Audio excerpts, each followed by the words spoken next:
A Hora da Europa tem um novo formato. Em cada programa, cerca de 10 minutos, eu e o meu colega Carlos Zorrinho iremos abordar 2 temas de importância internacional e europeia, mas também com implicações a nível nacional.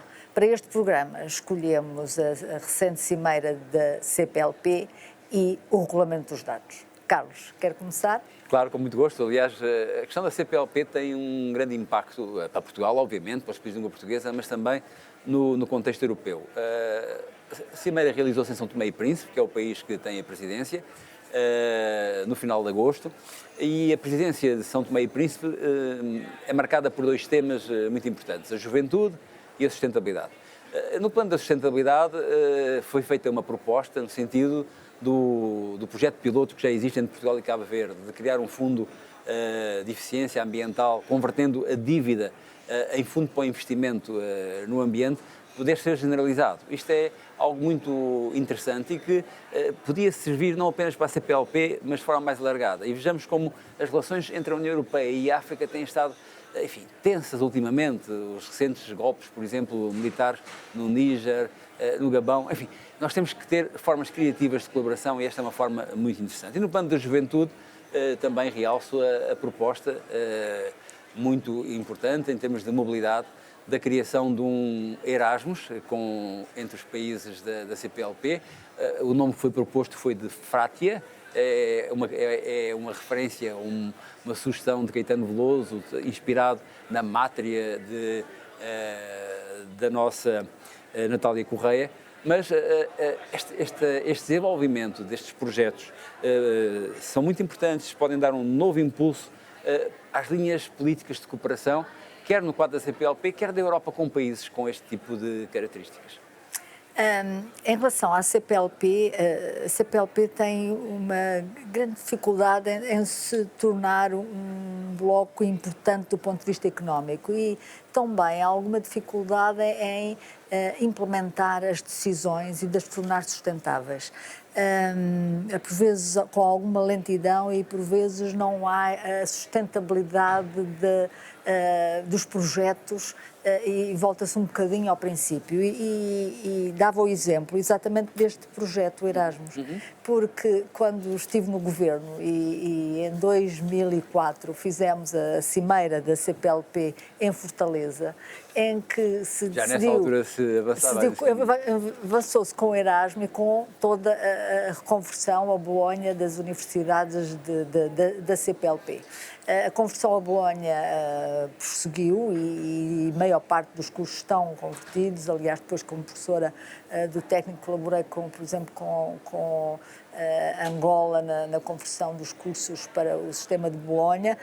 Foi também implementado o Erasmus, há uma declaração muito bonita assinada por todos, que é a Declaração de Fortaleza, mas depois em concreto Esperemos não, que agora o Fratia seja mais rápido, que seja mais rápido e que seja sustentável, que fique, que não se volte passado uns anos a ter que recomeçar tudo outra vez. Mas isto é algo que acontece muito na CPLP e que temos que lutar contra isso, porque parte do mais baixo desenvolvimento de alguns dos países é devido a isto, nós não sermos sustentáveis nos nossos projetos, não os continuarmos, não pegarmos no que está aí, levar para a frente, não recomeçar do zero. E estes 2 projetos, da reconversão da dívida em fundo ambiental e do Erasmus, são muito marcantes. Se eles funcionassem, podiam ser agregadores, não é? Do desenvolvimento. Exatamente. Graça, quer falar um pouco sobre os dados? Os dados. Eu fui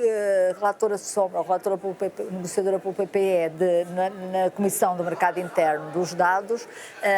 Não estamos a tratar aqui do Regulamento de Proteção dos Dados, estamos a tratar de um outro que faz parte deste pacote grande em relação aos dados, que é as condições de acesso e de utilização dos dados, nomeadamente dos dados relacionados com objetos, com instrumentos, com todos os instrumentos que nós utilizamos, desde o nosso carro aos eletrodomésticos, os dados que são adquiridos a quem pertencem. Há um princípio que eles pertencem a quem gerou esses dados, porque na nossa vida os dados que nós vamos gerar, quem deve ter controle sobre esses dados é cada um de nós. Depois há um valor económico nesses dados e deve este regulamento torna claro em que condições os dados são partilhados, em que condições as instituições públicas podem fazer a requisição desses dados, em calamidades há necessidade de ter acesso a esses dados, em grandes catástrofes naturais e assim, e também há proteção para que, através do acesso aos dados, não se abram assuntos que são protegidos pelas patentes e, portanto, também tivemos essa preocupação. No entanto, termos regras claras na utilização dos dados abre todo um potencial para a inovação, para o mercado de reparação. Por exemplo, se tem acesso aos dados da sua viatura, pode muito mais fácil, ele não pertence ao construtor, pertence-lhe a si, e portanto pode ir a uma oficina e com esses dados ter ali a reparação da sua viatura de uma forma muito mais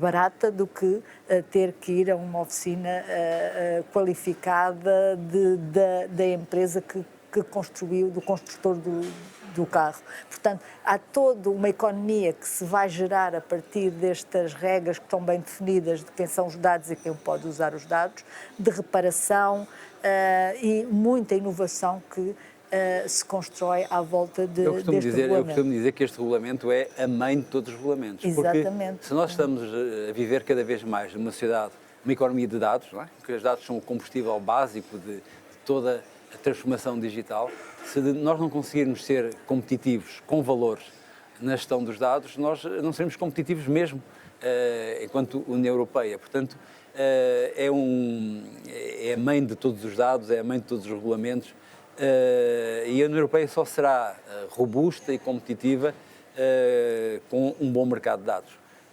Eu trabalhei em vários relatórios e processos legislativos que são colaterais, por exemplo, o regulamento do mercado digital, os regulamentos da portabilidade, da conectividade, da interoperabilidade, mas tudo isso funciona se estiver integrado com um verdadeiro mercado de dados. Acessíveis, não é? E por isso eu costumo defender, tal como há a ideia do Green Deal, não é? Do Pacto Verde, um pacto de dados, um data deal. E o que é o data deal? O data deal é, nós cidadãos, os dados são nossos, como disse e referi muito bem, os dados são nossos, mas em muitas circunstâncias nós temos o opting out, podemos não querer dar os nossos dados, mas se os damos, receberemos em troca algum benefício na qualidade dos serviços, na qualidade da economia, na qualidade do emprego e, portanto, é um contrato de cedência dos nossos dados, claro, anónimos e devidamente protegidos e privados, com base em benefícios, permitindo que a nossa economia, que a nossa sociedade possa funcionar melhor. E como estamos a falar de dados, eu se calhar dava agora a minha volta pela Europa, ou seja, ia fazer uma sugestão recomendando um livro, que é um livro sobre um tema muito atual e que todos discutimos muito, que é o tema da inteligência artificial. Este livro chama-se Inteligência Artificial 2041, já foi editado em português há um pouco mais de um ano e na inteligência artificial as coisas passam muito, muito depressa, mas o conceito é muito interessante, foi editado pela Relógio d'Água e o conceito é muito interessante porque é um livro em que um autor de ficção científica e um tecnólogo escrevem em conjunto. O autor de ficção científica constrói contos de ficção científica do que se vai passar em 2041 e o especialista em tecnologia explica as tecnologias que vão permitir que isso seja possível. E, portanto, é um livro que ajuda a compreender, mostrando também a dimensão da ficção científica ou a dimensão tecnológica. E qual é a sua proposta? A minha proposta é uma proposta mais de distração, mas também de tempo livre, que é convidar os nossos ouvintes a ver a série da Netflix Rabo de Peixe. Sei que nem todos têm acesso, mas poderão com certeza arranjar alguém que tenha e que veja. Uma série que eu gostei muito, por várias razões, baseada numa histórica mais ou menos verídica, mas que mostra... Tem uma ligação aos Açores? Tem. Eu não. Não, a minha ligação... O Alentejo tem, não é? Não. Mas gosto muito dos Açores e tinha, por coincidência, tinha estado em Rabo de Peixe poucos dias antes da série sair e fui logo vê-la e via de seguida. Tinha estado nas minhas funções de vice-presidente da Comissão das Pescas pescas e é um porto de pesca dos mais importantes nos Açores e acho que aquela série é uma homenagem aos Açores, ao povo açoriano que é tão resiliente, que sofre tanto os tremores de terra, as dificuldades, por vezes o mau tempo, e ali está, com um grande amor à sua terra. Pronto, um livro e uma série como recomendações.